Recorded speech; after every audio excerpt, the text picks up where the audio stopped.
I was halfway through my carne asada burrito, sitting on the curb behind the auto shop with grease still on my hands, when I saw the post. There she was, Carla, my fiancée, drinking overpriced champagne in some dimly lit wine bar with her little entourage. Boomerang video. Their glasses clinked in a loop like some twisted celebration. The caption hit harder than a wrench slipping and catching your knuckles. Freedom season starting now. No more pretending. No more compromise. Just me and my girls. My stomach dropped, and it wasn't the burrito. We'd been engaged for almost a year, living together 5 months.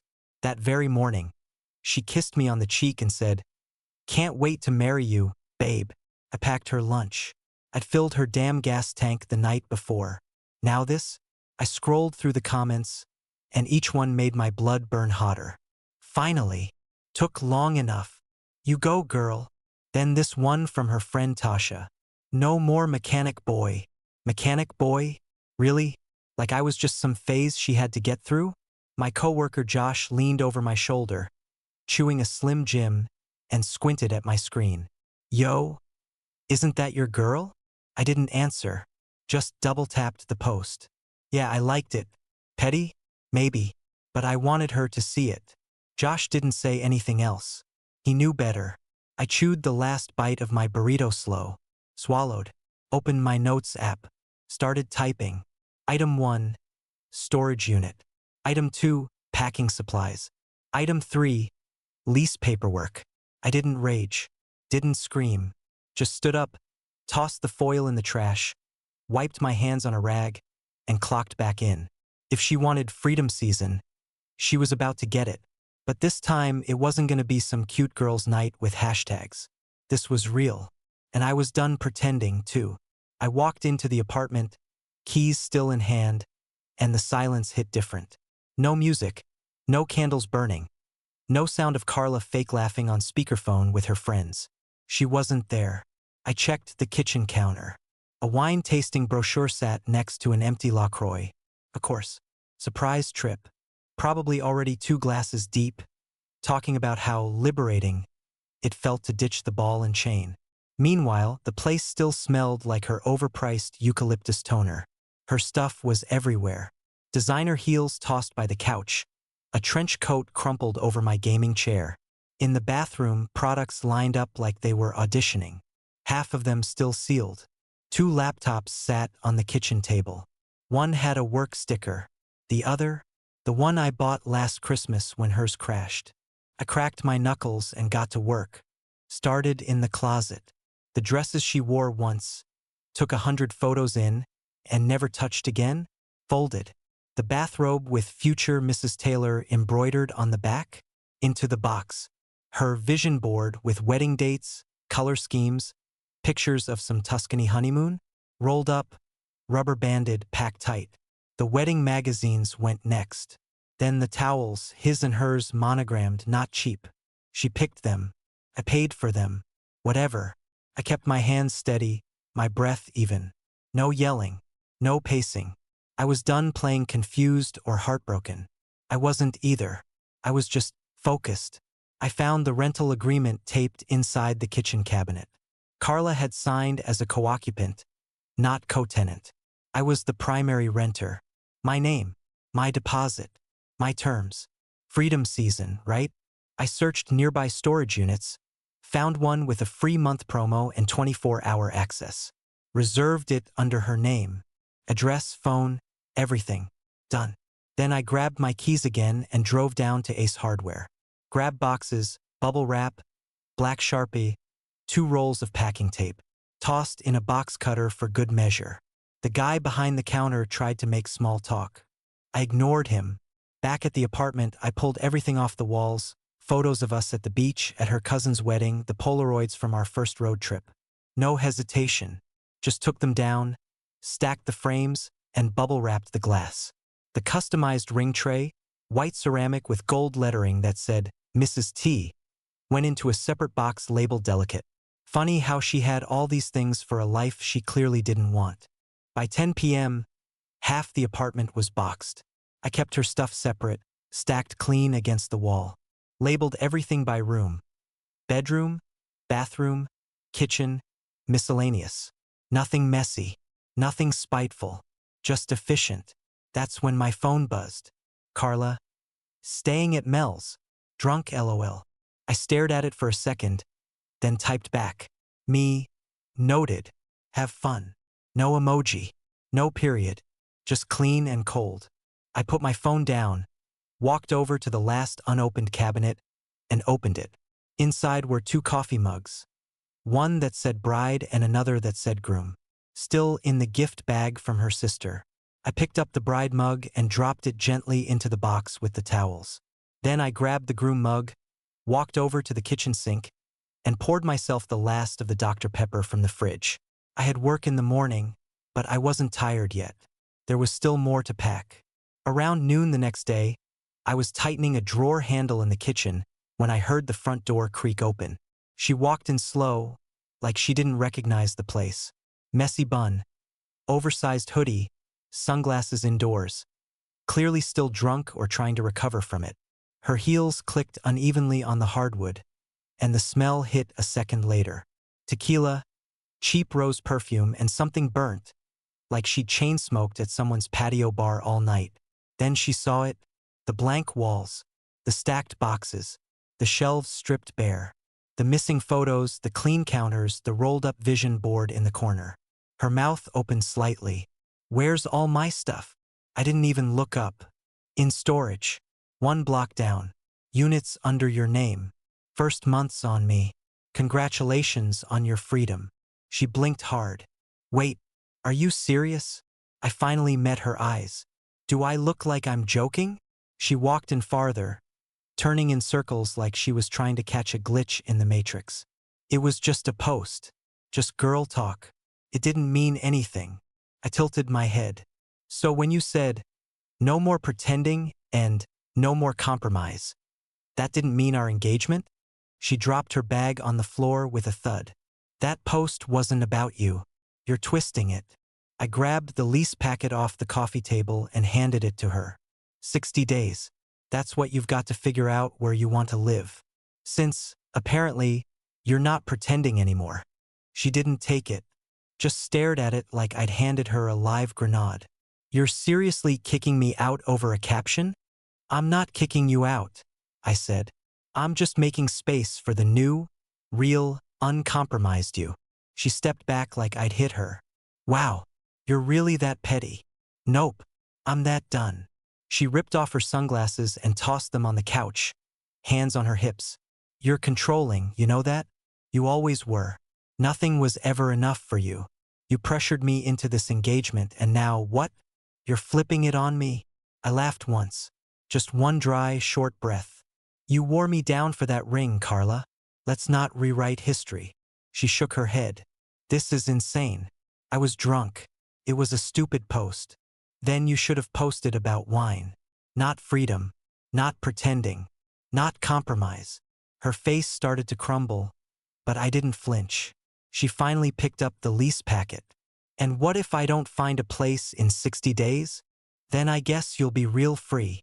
She stood there for a second, shoulders rising and falling, like she couldn't decide if she wanted to cry or scream. Instead, she turned toward the hallway, walked to the bathroom, and slammed the door behind her.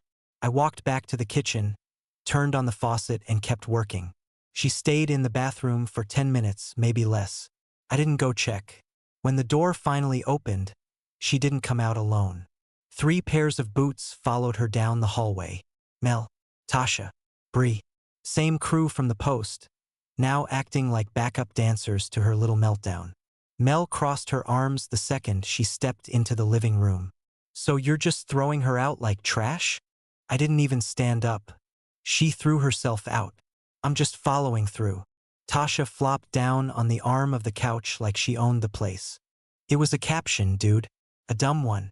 You're seriously ruining her life over that. She's not homeless, I said. She's just not living here anymore.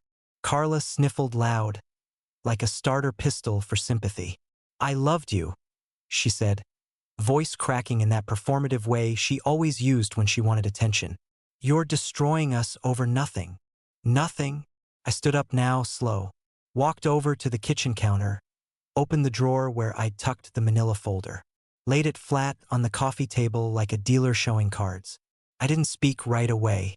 Just watched Carla's eyes flicker as she recognized the printouts. Screenshots from the group chat she left open on our shared laptop. Her and her girls plotting. Vacation plans. Tinder bios. Who was bringing what to the freedom party. A whole event around ditching me. Invites, hashtags, even a spreadsheet. The room went dead quiet. I leaned down slightly. I thought it didn't mean anything. Mel looked like she wanted to shrink into the wall.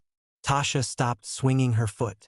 Even Bree, who never shut up, bit her lip and stared at the floor. Carla didn't say a word.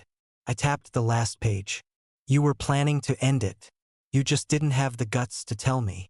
I didn't mean to, she started, voice wobbling again. You just meant to fake it a little longer until after the honeymoon, right? I said. Get the ring, the wedding, the Instagram reels. Then dip once the likes came in. She spun toward her friends like they were supposed to jump in again, but they stayed frozen. I sat back down. Funny how y'all had so much to say online.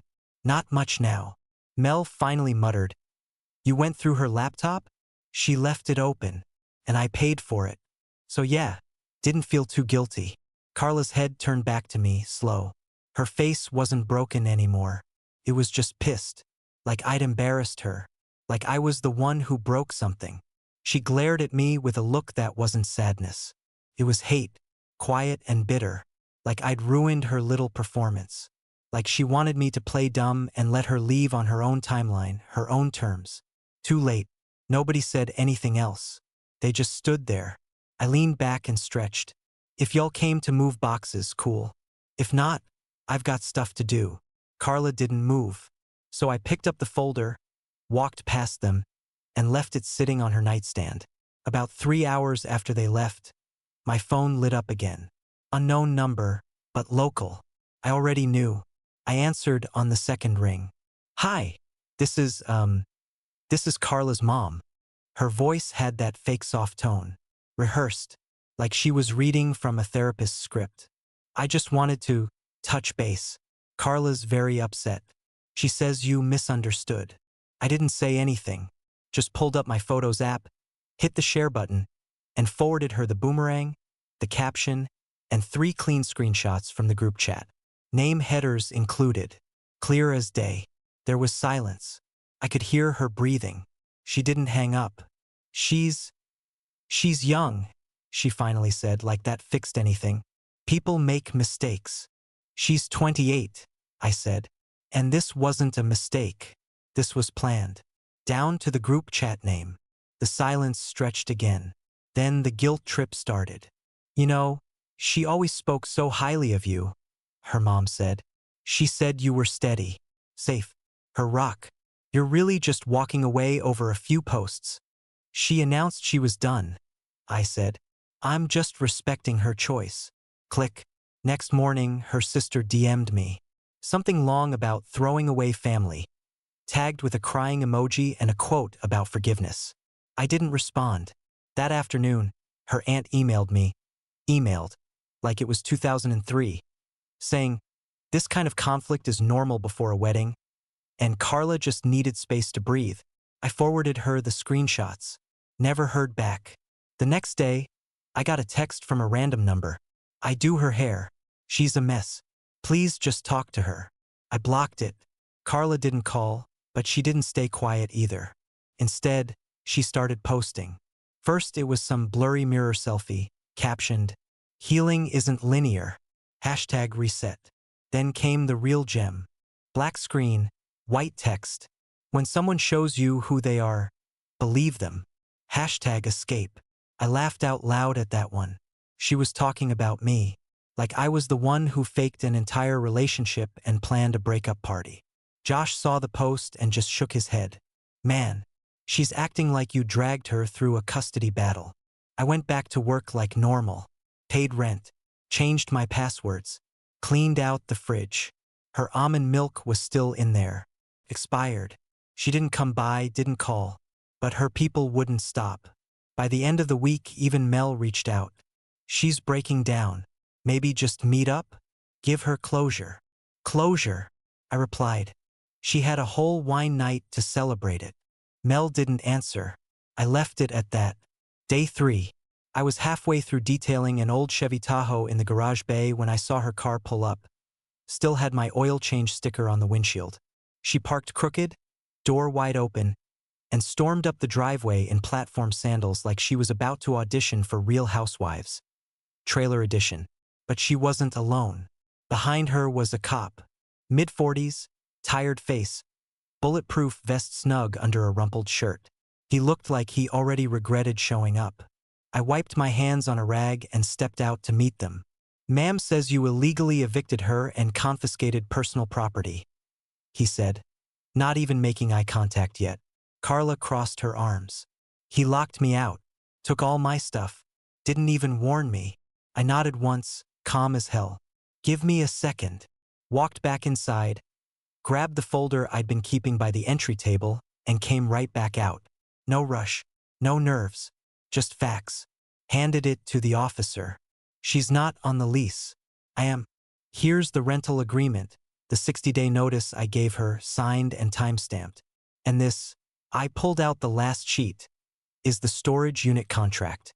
Everything's boxed, labeled, and stored under her legal name. One block down. She's got full access. First month paid." He flipped through it, eyes scanning fast. Then he glanced at Carla. "Ma'am," he said, voice flat. "He's provided legal notice. You're not locked out. Your belongings are safe and accessible. I don't see a crime here." Carla's mouth dropped open. "He can't just kick me out. I live there. You co-occupied," I said. "Big difference." She turned to the cop, desperate now. "He's emotionally abusing me. He liked my post just to be petty. He's making me feel unsafe." The officer exhaled slow and rubbed his face with one hand. "Ma'am, liking an Instagram post isn't a criminal offense. He planned this. He set me up." He turned toward me. "Sir, is she violent? Has she threatened you?" "Nope." The cop sighed again. "Then I'd say this is a civil matter. You can go down to housing court if you want to contest anything. But right now, there's nothing I can do." He handed the folder back and walked off toward his cruiser without another word. Carla stayed. Once the cruiser rolled off, she stepped closer. "So that's it? You really don't care?" I shrugged. "I cared when you were my fiancé. Now you're just someone who wanted freedom. I'm respecting that."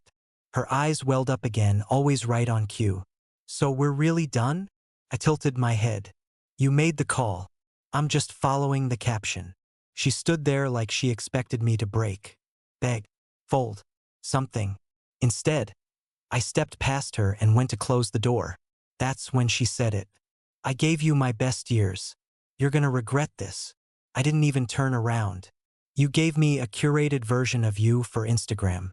The rest was convenience." Then I shut the door. Didn't slam it. Just clicked it into place and locked it. No drama. Just done. 2 days after the cop visit, Josh pulled me aside at work. Grease still on his hands, chewing a toothpick. "Hey," he said, smirking. "My girl talked to Mel." I raised an eyebrow. She said Carla's couch surfing. Mel kicked her out after 2 nights. Said she left dishes everywhere. Used her shampoo. And tried to bring some guy over. I didn't say anything. Just went back to tightening a bolt. Josh kept going. Tasha gave her a shot next. That lasted 3 days. Carla asked her for money. I nodded once. "Checks out." That night, she texted me. "Carla, hey, I think my paycheck still went to your place. Me, you have the mailbox key." "Carla, I lost it." I didn't reply. Next morning, she tried calling. I let it ring out. 5 minutes later, another text. "Carla, can you just bring me the check?" Me, "No. You can go to the post office and request a reissue. Bring ID. You'll have to prove residency." Took her a while to reply. "Carla, I don't have proof anymore." Me, "Sounds like a problem for your freedom team." That was the last I heard from her that day. 2 days later, I got an email from her gym. Monthly auto draft failed. Her card was expired. She forgot I still ran her email, one of the perks of paying for her domain name and setting up her accounts. I forwarded the message. You'll want to update your info. She fired back immediately. Carla, you can't just shut down my email. That's abusive. It's under my domain. I own the server. You're no longer part of it. There was a pause. Then, Carla, you're doing all this to punish me. I didn't respond. But the truth was, I wasn't trying to punish her. I was just done holding everything together while she acted like she was the victim. Like I was supposed to quietly disappear while she played freedom fighter with no backup plan. She'd built her whole world off pretending, online, with her friends, even with me. Now she had to live in the real one. And the real one didn't care about captions. The last message she sent that week? Carla, can you just tell me where the mailbox key is? Left it in the drawer next to the front door. But you don't live here anymore, so good luck explaining that to the clerk. Didn't hear back after that. She'd gone quiet. But that silence was starting to sound a lot like regret. Josh was the one who showed me the Tinder profile. He slid his phone across the workbench. Screen lit up, her face dead center. Heavily filtered. Same pouch she practiced for Instagram. Bio read, looking for a real man. Must have a house. No broke boys.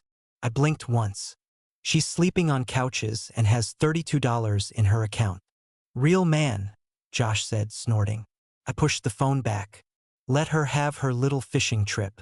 Just hope the next guy likes crying and expired gym memberships.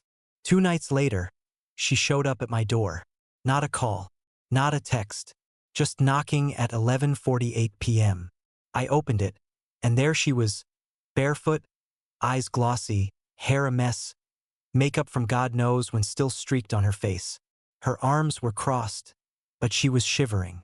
Couldn't tell if it was cold or regret. She didn't say hi. She just blurted, I miss us. I leaned against the door frame, not moving. You miss the security. Not me. Tears welled up fast. No, I miss what we were. When it was real. Before it all got ruined. Buy a post? I asked.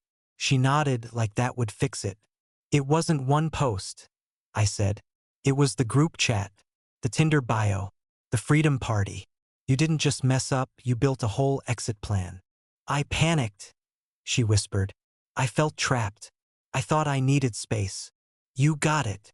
She looked past me like she was hoping to see the couch, maybe the bed. Can I use the bathroom? I let out a breath and stepped aside. Yeah, don't touch anything. She disappeared down the hall like she still lived there. I watched the clock. 5 minutes turned to 10. Then 20. 30. I knocked. You good? Yeah, she called. Just fixing my makeup. I opened the door. She was standing in front of the mirror, hair freshly brushed, mascara redone, like she was about to go clubbing.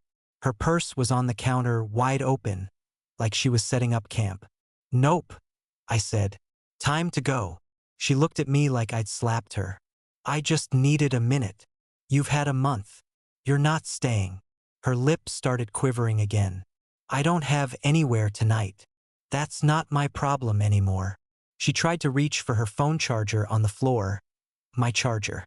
I grabbed it before she could. Seriously? She snapped. You walked in with nothing. You leave the same. She stared at me for a second, jaw tight, then grabbed her purse and brushed past me. She didn't slam the door on the way out, just closed it slow, quiet. Then I watched her walk down the steps barefoot, chargerless, face red, shoulders hunched. And that was the first time it actually looked like reality had hit her. Day 30 hit, and the storage promo expired right on time. She texted that morning. Carla, can I just keep a few boxes at the apartment until I figure it out? Nope. She tried to spin it. Just for a week. Just the essentials. I'll come get them soon. Still no. Next I heard, she moved the boxes into her mom's place. Tiny 1-bedroom apartment on the east side.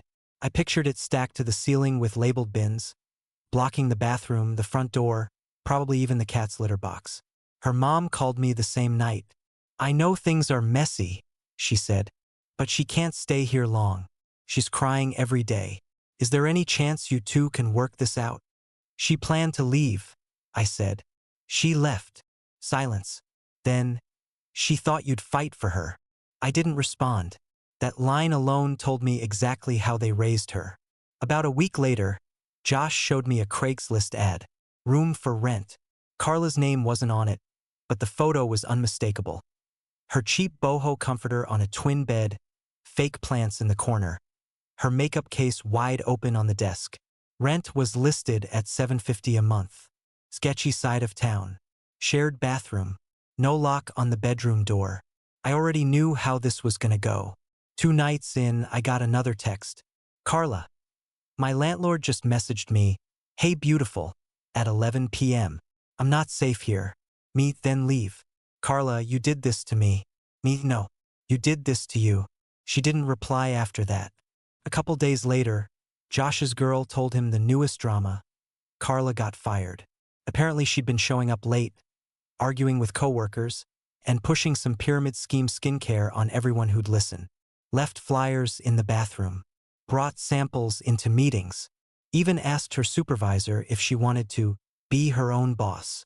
They let her go on a Friday, but she kept pretending to go to work the next week. Got up early, left with a tote bag, walked around Target for an hour, then came back, tired from a long day.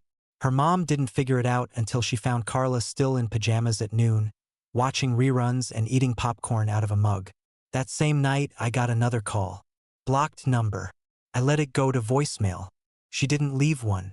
But 2 hours later, I checked Instagram. She'd posted a blurry bathroom selfie with the caption, "It's always the ones you trust the most that hurt you the worst." Hashtag still standing, hashtag watch me. 11 likes. I didn't even screenshot it this time. Just closed the app, tossed my phone on the couch, and went back to reading. The spiral had officially begun, and I wasn't reaching down to stop it. Day 60. She pulled up in a rented moving truck, wearing oversized sunglasses like she was dodging paparazzi. 2 friends in tow, Mel and some new girl who barely made eye contact. Carla marched up to the door like she still had a say. "I'm here to get my furniture." I held up the folder. "Cool. I've got receipts." She stepped inside, eyes scanning the place like she hadn't already mentally decorated it a dozen times over. I pointed. "Couch? Mine. TV? Mine. Bed? Mine.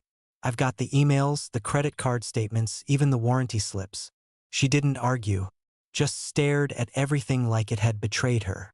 In the end, she took a bar stool she brought from her old apartment and a lamp she thrifted back when we first moved in. As they loaded up the back of the truck, Mel turned to me, arms crossed. "That's it? You're seriously leaving her with nothing?" "She came with nothing," I said. "This just resets things."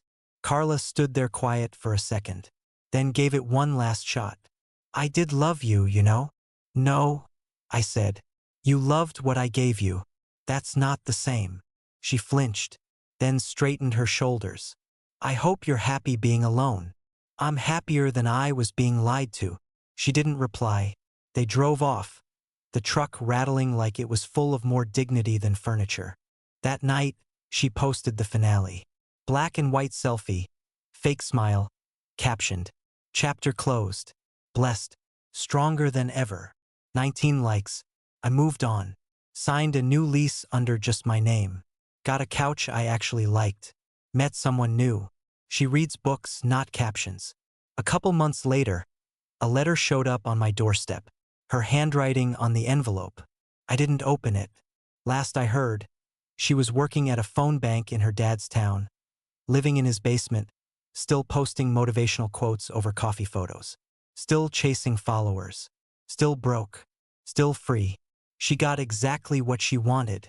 No compromise, no pretending, no settling. Just not the kind she pictured.